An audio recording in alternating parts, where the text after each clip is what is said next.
Monty, where has it all gone wrong in your view? Well, I think England just haven't scored enough runs, and that's been an issue throughout the whole series. It's been, an absolute, diabolical performance from the England team, and you kind of felt that they would have shown a bit more fight. But this dominant performance by the Australian team, that relentless, the line and length that they're bowling, and so even the likes of Scott Boland, who, just is it's easy to bring in a new player in a successful team, and he's just bowled magnificently well this on the third day, where his line and length was, just spot on, that sort of, 6 to 8 metre length. And unfortunately, the England batsmen just didn't have any answer, and they were edging every ball. And they need to find a way of competing in the next two Test matches. And the only way they're going to do that is to actually score some runs and find a way of how to score, sort of up to 200, 300. If they can get to that sort of level, that would be, I think, a really good achievement for them. But at the moment, it's just been such a disappointing performance from this England team.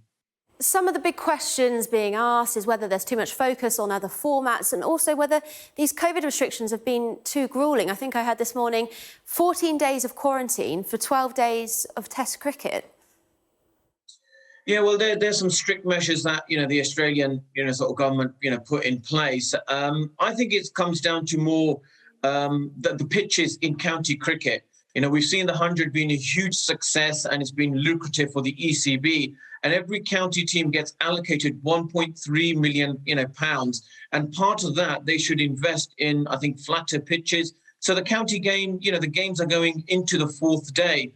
And that's what we need to see. We need to see, young batsmen learning how to bat long periods, so they can then take that into the Test stage. And at the moment, we're just seeing too many games, finishing in 2.5 days. A typical performance, what we've seen in the third Test match, is actually what happens quite regular in county cricket. So I think that could be one area where, the ECB may need to look into and think, right, how can we, prolong, the county matches and going into the third or the fourth day. And one way of doing that is actually investing in groundsmen and equipment, and using some of that money to produce, flatter wickets.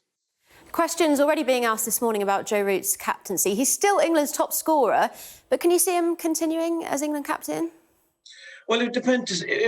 We'll see how in the next two Test matches England perform. If they are able to compete, and from the bowling department, I think Jimmy Anderson leads that sort of bowling attack, and I was probably on par bowling them out for 267. So it's the batting again, and if they continue to perform like they are, I think Joe Root may decide that he may not want to continue captaincy, but I think he should continue until the home series in England. There isn't a really ready-made replacement for Joe Root. He's done remarkably well, being only the third batsman to score 1,700 runs in a calendar year. And I think he should continue to be the England captain, regardless of the next results in the last two Test matches, until the home series in England. Thank you very much, Monty Panesar.